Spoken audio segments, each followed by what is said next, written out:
Bienvenue sur Power Doc, la chaîne qui vous emmène dans un voyage à travers le temps et l'histoire pour découvrir les personnalités les plus fascinantes du monde. Aujourd'hui, nous allons explorer la vie extraordinaire de l'une des figures les plus iconiques de la royauté britannique, la princesse Diana. J'ai de la chance. Je suis heureux d'être son fils et d'avoir vécu à ses côtés pendant 15 ans. Elle nous a bien éduqués, elle nous a donné les bonnes armes et nous a préparés à affronter la vie jusqu'à ce qu'elle nous quitte. Depuis son mariage avec le prince Charles en 1981, Lady Di est devenue l'une des femmes les plus photographiées et les plus aimées au monde. Diana ne nourrissait pas de grandes ambitions. Le seul rôle auquel elle tenait vraiment, c'était celui du mariage heureux et de la mère de famille. Son charme, sa beauté et sa compassion ont conquis le cœur de millions de personnes dans le monde entier. Le fait d'être à la fois membre de la famille royale et d'être belle a provoqué le déchaînement des médias. Elle était notre mère et elle le restera toujours. Comme je suis son fils, pour moi, c'était la meilleure mère du monde. Mais la princesse Diana était plus qu'une simple icône de la mode. Elle était douée pour aller vers les gens, leur tendre la main, les toucher. Vous savez, je m'en souviens très bien. C'était très émouvant.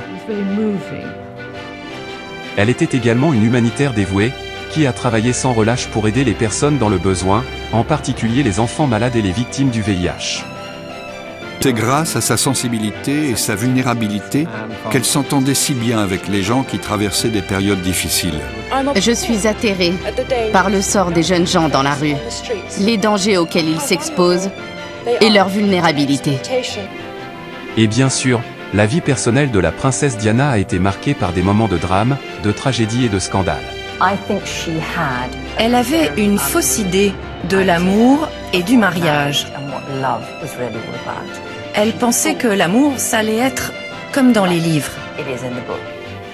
Nous explorons tout cela et plus encore dans ce reportage complet sur la vie, le mystère et la fin tragique de la princesse Diana. Restez avec nous pour découvrir l'histoire incroyable de l'une des personnalités les plus emblématiques de notre temps. Bienvenue dans le monde de la princesse Diana.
Bienvenue dans cette histoire fascinante de la vie de la princesse Diana.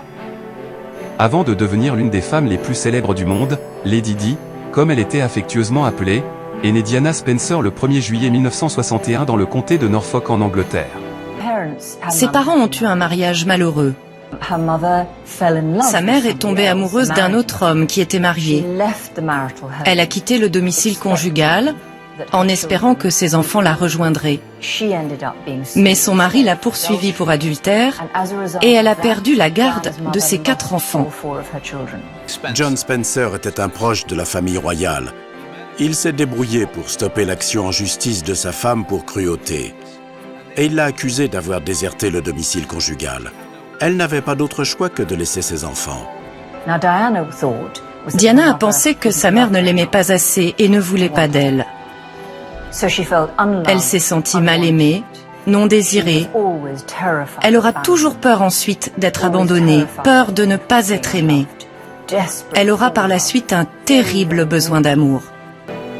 Dès son plus jeune âge, Diana était une enfant pleine de vie, heureuse et aimée de tous ceux qui la connaissaient.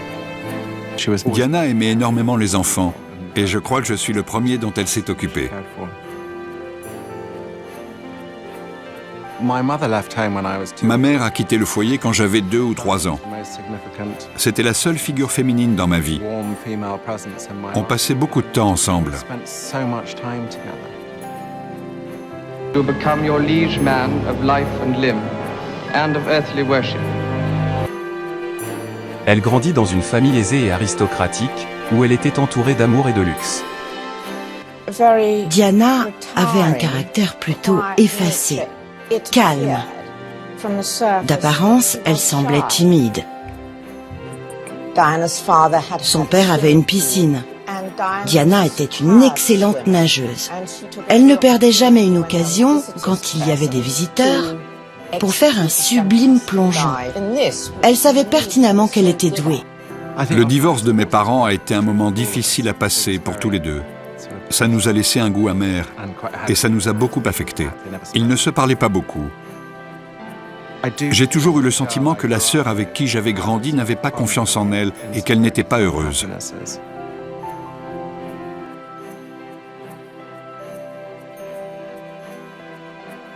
Elle a grandi dans le Norfolk, en Angleterre, et a fréquenté des écoles prestigieuses avant de travailler comme nounou et devenir institutrice. Ce sont des photos de Diana quand elle gardait ma petite sœur. Diana avait 14 ans lorsque William van Strobensee l'a rencontrée. Elle était timide, assez peu sûre d'elle, un peu naïve et crédule aussi. C'était facile de la faire marcher et de la taquiner, mais elle ne se vexait pas. Cependant, on ne se doutait pas un instant du genre de femme qu'elle deviendrait. Elle portait des polos avec des dessins d'hippopotames, des jeans. Elle ne faisait pas attention à son image.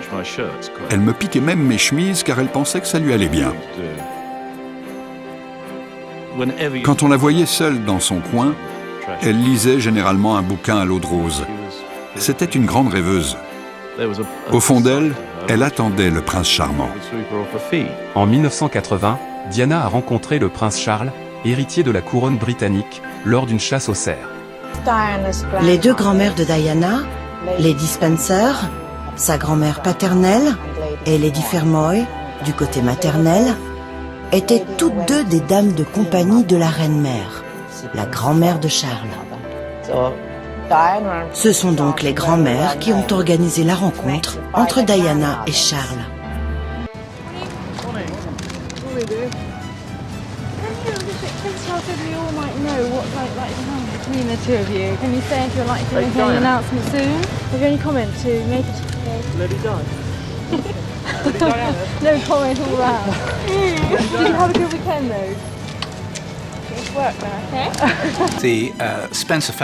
La famille Spencer était très prestigieuse. Elle remontait au Moyen-Âge. Et comme beaucoup d'aristocrates en Grande-Bretagne, ils se considéraient comme plus importants que la famille royale. D'autant plus qu'ils font aussi partie de la famille Churchill, qui est également une famille ducale très ancienne. Charles, Philip, Arthur, George Windsor, heir to the British throne, Prince of Wales, Earl of Chester, Duke of Cornwall, and Great Steward of Scotland, has finally chosen his bride. She is Lady Diana Spencer, and their engagement is the news Britain has been waiting. Mais la vie de Diana a changé à jamais lorsqu'elle est devenue la fiancée du prince Charles, héritier du trône britannique. Ce qu'on attendait du prince de Galles, c'était qu'il épouse soit quelqu'un de son milieu, de lignée royale, et de nombreuses princesses étrangères ont été pressenties, comme la princesse Astrid de Luxembourg par exemple, soit quelqu'un issu de l'aristocratie. Traditionnellement, la famille royale avait toujours procédé ainsi. On considérait qu'il était plus prudent de respecter un équilibre. Il était impensable qu'un prince épouse l'un de ses sujets. Sans compter la peur d'avoir quelqu'un au passé embarrassant qui aurait pu pousser certains à des indiscrétions dans la presse.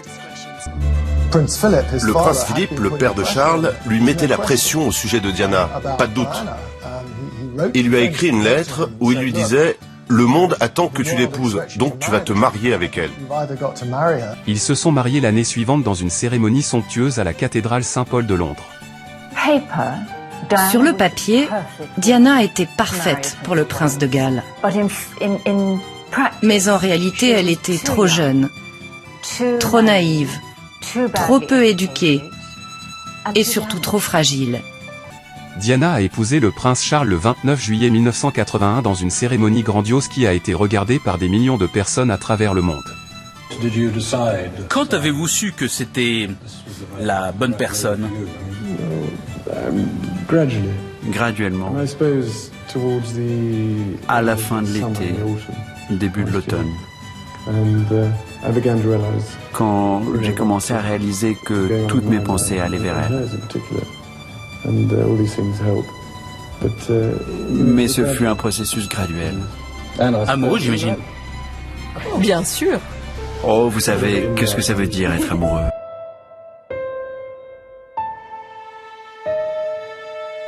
C'était le début d'une vie de conte de fées pour la jeune princesse, mais elle a vite appris que la vie de la royauté n'était pas aussi facile qu'elle ne le pensait.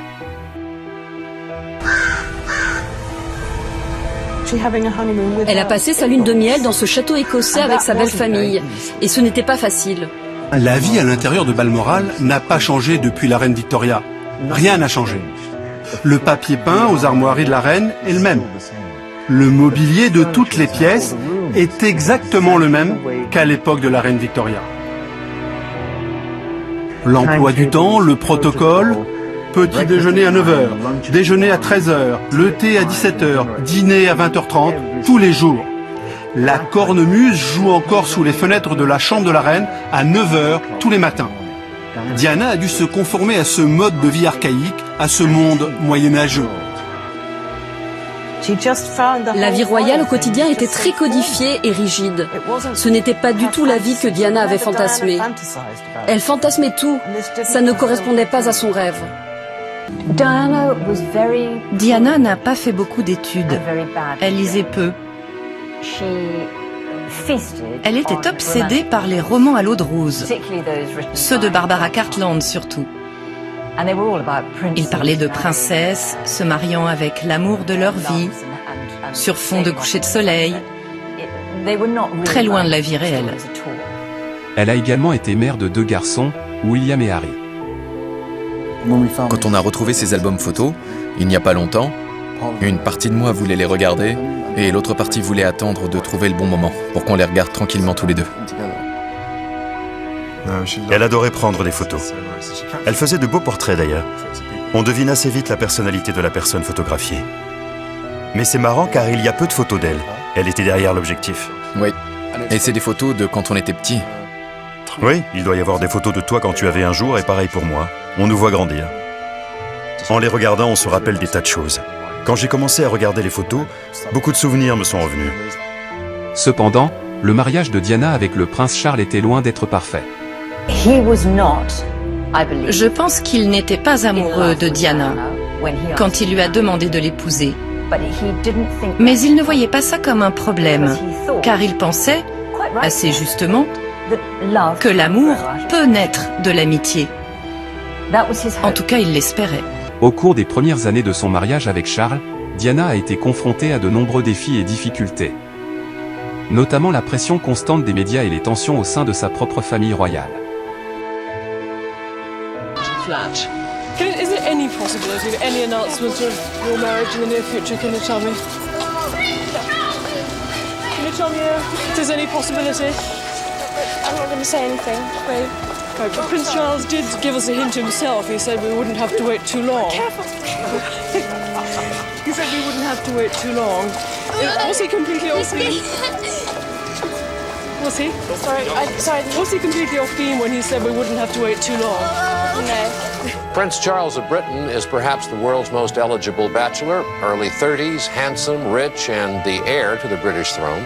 London was full of rumors this week that he may now... Diana n'avait personne pour la conseiller sur comment se comporter face aux photographes, comment se tenir, ce qu'il fallait éviter. Donc, elle était facile à piéger. Le couple a connu des problèmes et des rumeurs d'infidélité ont commencé à circuler. Charles et Camilla avaient été amants pendant plusieurs années et amis proches depuis encore plus longtemps. Charles se tournait vers elle pour avoir des conseils, des avis. Ce que Diana n'avait pas réalisé, c'était à quel point la relation entre Camilla et Charles était forte et intime. Il lui a dit qu'ils étaient amis, jamais qu'ils avaient été amants. En 1995, Diana a accordé une interview choquante à la télévision, dans laquelle elle a parlé de sa vie privée et de ses problèmes de mariage.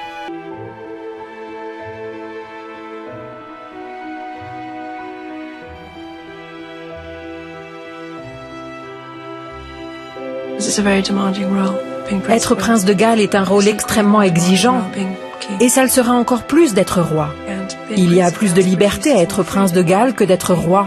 Ce sera écrasant, et parce que je connais bien la personnalité de Charles, je sais que le top job va le contraindre beaucoup. Je ne suis pas certaine qu'il puisse y faire. En faisant cela, Diana a déclaré la guerre aux Windsor.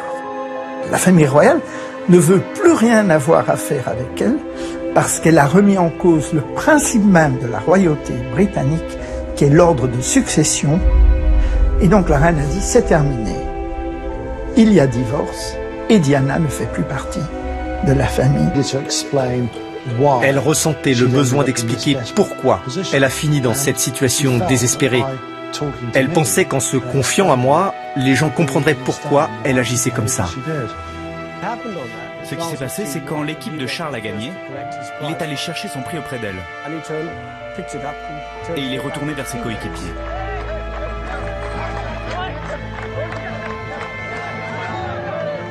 Soudain, il se dit « J'aurais dû embrasser mon épouse ». Alors il y retourne. Elle tourne la tête et ses lèvres terminent sur son oreille. La presse avait son histoire, ils avaient la photo. J'étais abasourdi. C'est quelque chose d'extrêmement risqué de tout raconter comme ça sur sa vie. Elle n'avait pas réalisé qu'en écrivant cette histoire, ça lui causerait plus de problèmes qu'elle n'en avait déjà. Les médias étaient hors de contrôle. Diana avait ouvert la boîte de Pandore. Le conte de fées avait disparu, en un claquement de doigts. C'était une fille simple et heureuse. Et dès qu'elle est entrée dans la famille royale, sa période sombre, comme elle la décrivait, a commencé. Elle se coupait avec un petit couteau, jusqu'au sang sur tout le corps. Elle s'est même jetée d'un escalier quand elle était enceinte du prince William. La reine était horrifiée. J'étais au palais quand nous avons entendu un énorme bang, bang, bang venant de l'escalier en bois. Je suis convaincu que c'était un appel à l'aide, pas une tentative de suicide. C'était pour dire « Regardez, je souffre, aidez-moi ».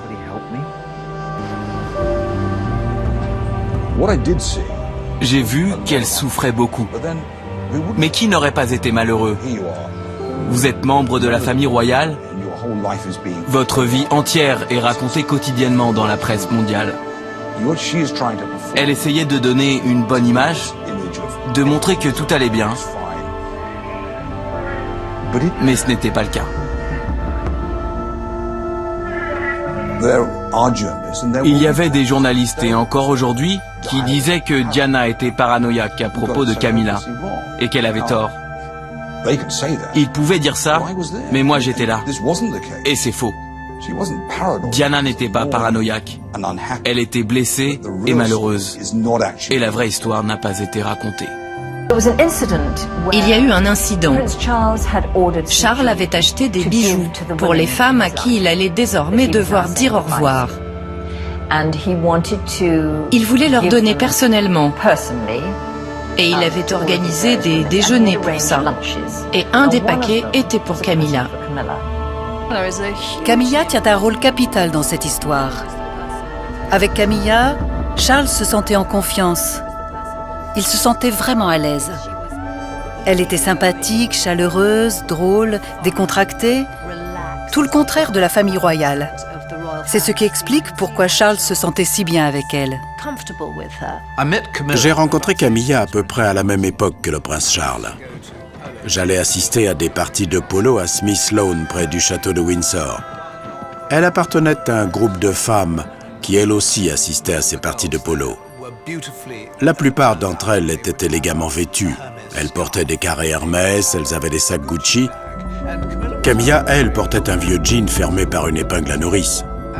Elle n'accordait aucune importance à son apparence. Elle était coiffée n'importe comment, mais elle dégageait un magnétisme qui la distinguait des autres. L'aristocratie anglaise était un peu trop bien élevée, un peu trop bien habillée.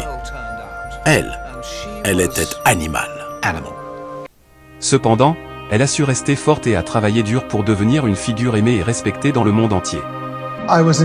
J'étais en Inde quand Diana et Charles y sont allés. Comme toujours, ils se sont séparés et ont fait les choses chacun de leur côté. Diana a visité le Taj Mahal, un monument dédié à l'amour, un des bâtiments les plus connus au monde.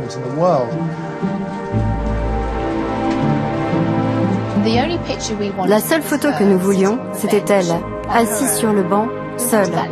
On voulait cette jolie photo. Une personne et le décor.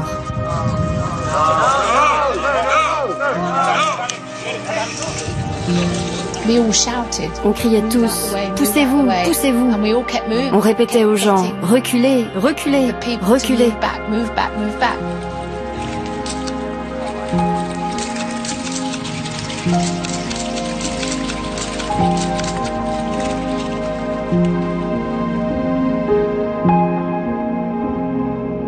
Les gens auraient été effarés s'ils avaient su ce qu'on subissait au quotidien. La toute première mission que j'ai eue à ses côtés était quand elle est allée à Majorque, invitée par le roi d'Espagne. Le prince de Galles était sur le bateau du roi. Diana était restée au palais et m'a demandé de venir la voir. Et là, elle m'a tout confié, raconté toute la vérité sur son mariage. J'en arrive à la conclusion que ce serait beaucoup plus facile d'avoir deux femmes pour couvrir les deux côtés de la rue. Et je serai au milieu pour diriger les opérations. C'était très gênant.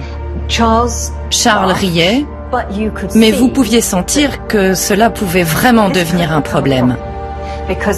Car le prince de Galles, comme chaque membre de la famille royale, avait l'habitude d'être l'objet de toutes les attentions. Et là, il était marié à cette superbe femme qui, soudain, prenait toute la lumière. Cela a déclenché un scandale dans la famille royale et a conduit à un divorce en 1996. The Princess of Wales has been attending the Garter service at Windsor Castle on the eve of publication of a controversial book about her life as a royal. Its author, Andrew Morton, has spoken for the first time since details of the biography became known, and he claims there's chronic instability inside the royal family. Quand j'ai commencé ma vie publique, il y a 12 ans, je savais que les médias seraient intéressés par ce que je faisais. Mais je n'étais pas préparée à ce que cette attention devienne aussi accablante et qu'elle affecte à la fois mes activités publiques et ma vie privée d'une manière aussi insupportable. C'est mon mariage. Je ne veux pas divorcer. Je veux que mes garçons grandissent dans une famille avec un papa et une maman.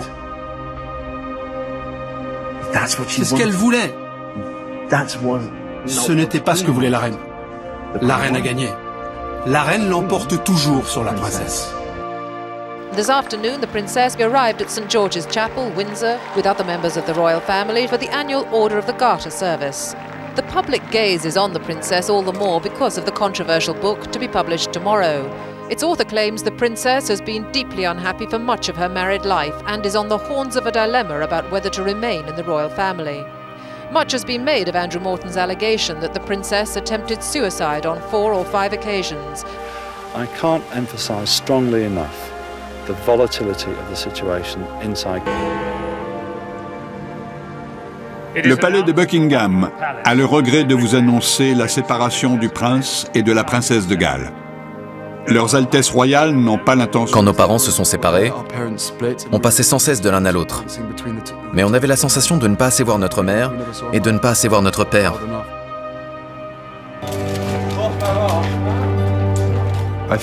Je crois que la presse a un peu perdu les pédales. Ils ont perdu toute notion de décence. Ils ne savaient plus ce qui était convenable ou non.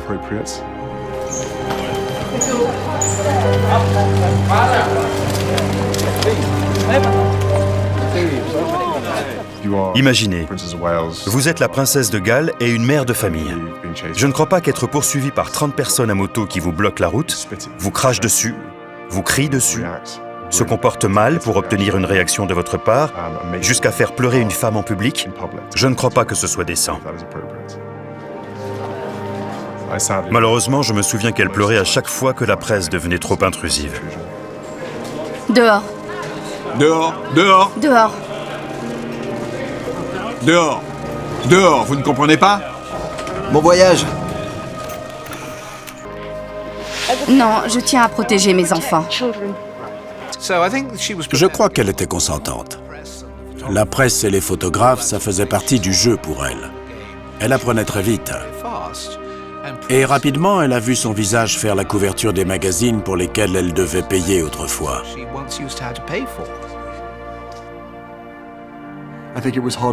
Ça n'a pas dû être facile pour elle. Je crois qu'elle avait beaucoup de pression sur les épaules, de par son rôle de représentation et ses activités associatives. Vous savez, de temps en temps, on a besoin de répit, de souffler un peu. Ça faisait partie de sa personnalité. Petit à petit, elle s'est rendue compte que cela lui donnait un certain pouvoir. Un pouvoir complètement différent de celui de la famille royale et à l'opposé de celui de Charles. Elle s'est aperçue qu'elle l'éclipsait souvent, que les gens voulaient la voir elle plutôt que lui. Lors de certains voyages officiels, les gens criaient « Nous voulons Diana, nous voulons Diana !» S'il se trouvait du côté où passait Charles, on sentait que les gens étaient déçus, ce qui le rendait furieux et très malheureux. Après tout, c'était un rôle qu'il jouait depuis l'enfance, pour lequel il avait été préparé toute sa vie. Ce n'est pas le rôle d'une princesse, du tout. Et du coup, il était inévitable, quand ça a débuté, que le reste de la cour commence à s'inquiéter.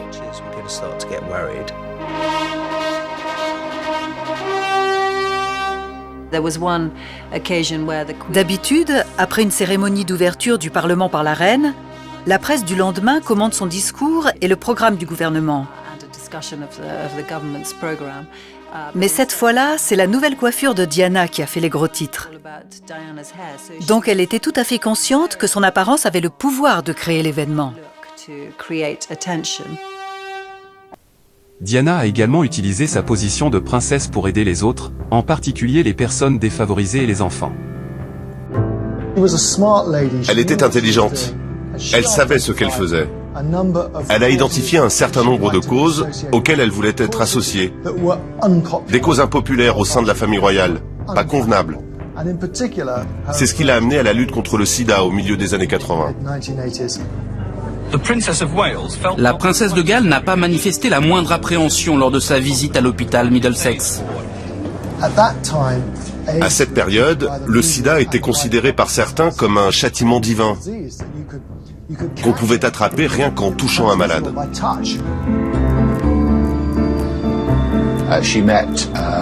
Elle a rencontré 10 patients, elle leur a serré la main. Elle s'est assise sur leur lit, juste à côté d'eux.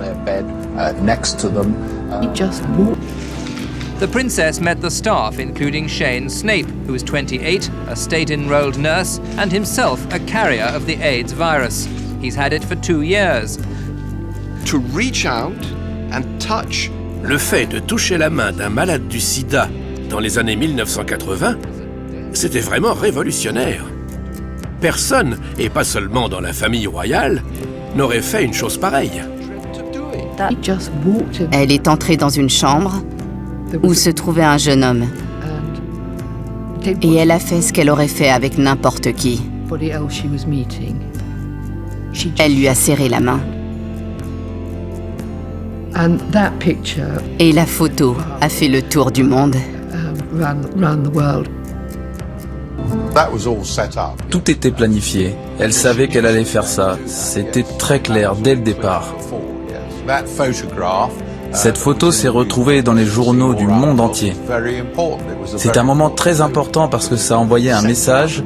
Ces patients infectés par le VIH n'étaient pas contagieux. Très important, oui.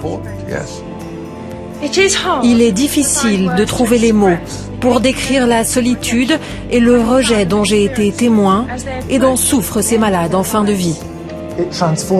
Ça a changé la perception du sida partout dans le monde. Et ça lui a donné un nouvel objectif. Elle a vu ça comme la mission de sa vie. Si elle ne pouvait pas être heureuse en couple, alors elle se chargerait de rendre les autres heureux en soutenant ces causes impopulaires. Ce contact physique était très symbolique. Elle a mis fin à la paranoïa générale avec une simple poignée de main.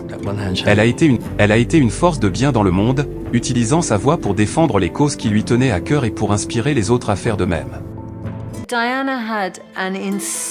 Diana savait d'instinct établir un contact avec les gens. Elle ne voulait pas être quelqu'un de distant qui salue derrière la vitre d'un carrosse. Elle voulait aider les gens. Elle était très attentionnée avec les enfants, les personnes âgées, les malades et ceux qui souffrent. Dans sa dernière interview, elle a dit « Je suis plus proche des gens d'en bas que de ceux d'en haut ». Elle avait une empathie naturelle. Et comme elle avait elle-même beaucoup souffert, elle comprenait le malheur. On aurait pu penser que la reine lui dise « Bravo, quel boulot fantastique, bien joué, nous sommes fiers de toi ». Mais non, la reine lui a dit « Pourquoi vous faites ça? Pourquoi vous ne faites pas quelque chose de joli ?»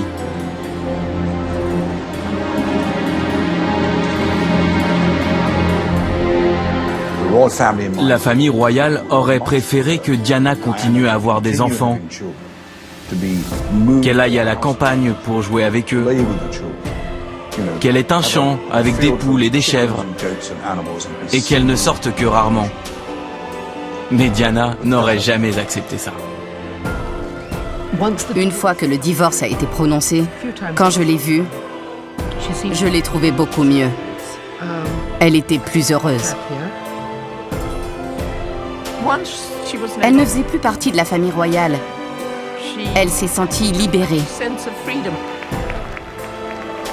C'était une très belle femme. Et elle aimait faire grande impression. Elle était libre comme l'air et elle ne s'en portait pas plus mal. D'ajouter, madame, que votre charme et votre élégance ont depuis longtemps séduit tous les Français.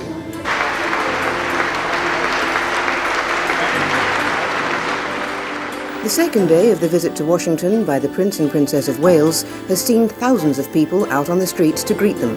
But it's last night's banquet at the White House, when the Princess danced with film star John Travolta, that's still the main talking point. It was glamorous night at the White House. Mrs. Reagan was in charge of who stood where, but there was only one star on this stage. The princess's new evening gown of midnight blue velvet was complemented by a choker of pearls with the centerpiece of a stunning sapphire. Hollywood was making its entrance. Clint Eastwood managed to smile for once. Neil Diamond said he'd sing for the princess. If I'm asked to, I'll be happy to sing. What would you sing? Tom Selleck was hoping for a dance. That would be nice. It was altogether a great night. Neil Diamond did sing, and John Travolta had a Saturday night dance with the princess.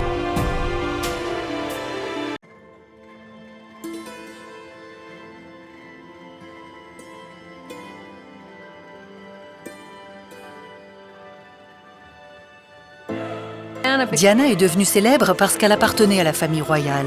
Mais on l'aimait parce qu'elle était tout le contraire de la famille royale. Elle était tellement fragile. Quand elle était heureuse ou triste, elle le montrait. Et c'est ce qui a plu aux gens et qu'ils ont senti très vite. Après son divorce, Diana est restée active dans les œuvres caritatives et a commencé à sortir avec Dodi Al-Fayed, fils du milliardaire égyptien Mohamed Al-Fayed. La princesse voulait des vacances avec ses enfants. Elle ne les avait que 2 semaines. Où pouvait-elle aller? Mohamed Al-Fayed avait acheté un bateau. Il avait tous les jouets qu'il fallait. Un avion, un hélicoptère. Est-ce que vous voulez venir dans le sud de la France avec William et Harry?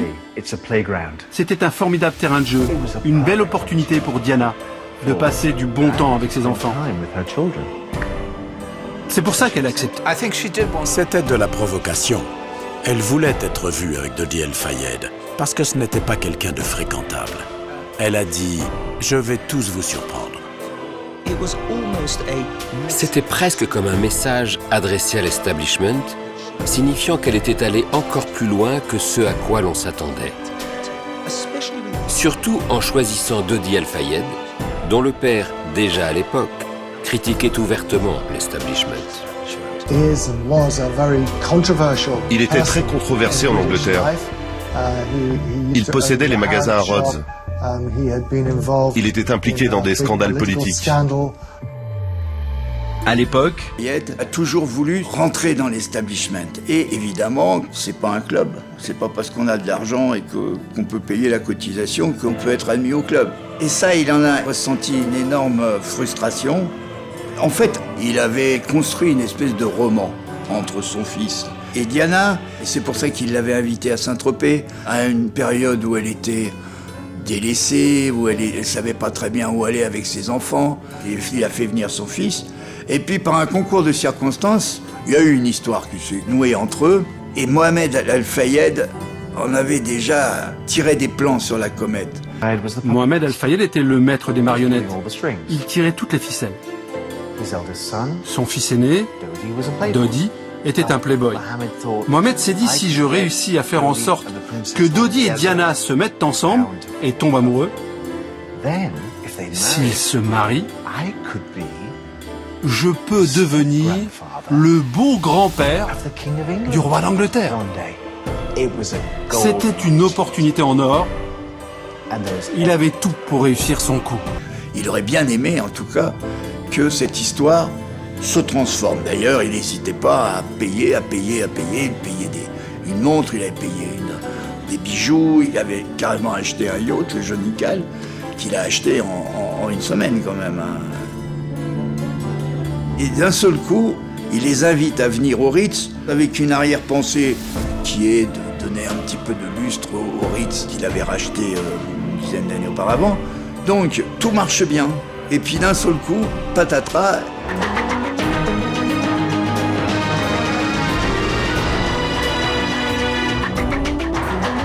Madame, monsieur, bonjour. La princesse de Galles, Lady Di, est morte cette nuit à Paris dans un accident de voiture. Elle se trouvait avec son ami, le milliardaire saoudien Dodi Al-Fayed, mort lui aussi, ainsi que le chauffeur de leur voiture, un employé de l'hôtel Ritz.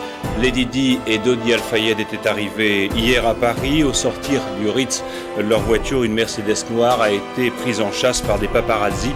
L'accident a eu lieu dans le tunnel du pont de l'Alma vers minuit. Le chauffeur a perdu le contrôle de la Mercedes qui roulait, semble-t-il, à très très vive allure. La princesse, elle, est décédée 4 heures plus tard à l'hôpital de la Pitié-Salpêtrière. Jamais elle aurait dû se trouver dans cette voiture quand même, puisque normalement elle avait un chauffeur qui était expérimenté, dans une autre Mercedes qui était elle habituelle. Jamais son chauffeur n'aurait essayé de conduire comme un fou dans les rues de Paris. Enfin, c'est une règle, tous les chauffeurs de maître vous le diront, et jamais cet accident n'aurait dû avoir lieu. Le 31 août 1997, Diana et Dodi Al-Fayed sont morts dans un accident de voiture à Paris. La mort de Diana a choqué le monde entier et a suscité de nombreuses théories du complot. Les circonstances entourant la mort de Diana ont été largement débattues, avec des théories allant d'un accident de voiture à un complot orchestré par la famille royale. Malgré les mystères entourant sa mort, Diana reste une icône populaire dans le monde entier. Son travail humanitaire et son engagement envers les causes qu'elle croyait ont laissé un héritage indélébile. Diana, la princesse des cœurs, a laissé un impact durable sur le monde. Sa vie et sa mort restent entourées de mystères, mais son héritage de gentillesse, de compassion et d'engagement pour les autres continue d'inspirer les générations. Merci de nous avoir rejoints pour ce reportage sur la vie de la princesse Diana. Nous espérons que vous avez appris quelque chose de nouveau et que vous avez été inspiré par cette histoire incroyable. N'oubliez pas de vous abonner à notre chaîne, PowerDoc, pour plus de reportages et de documentaires fascinants. À la prochaine fois.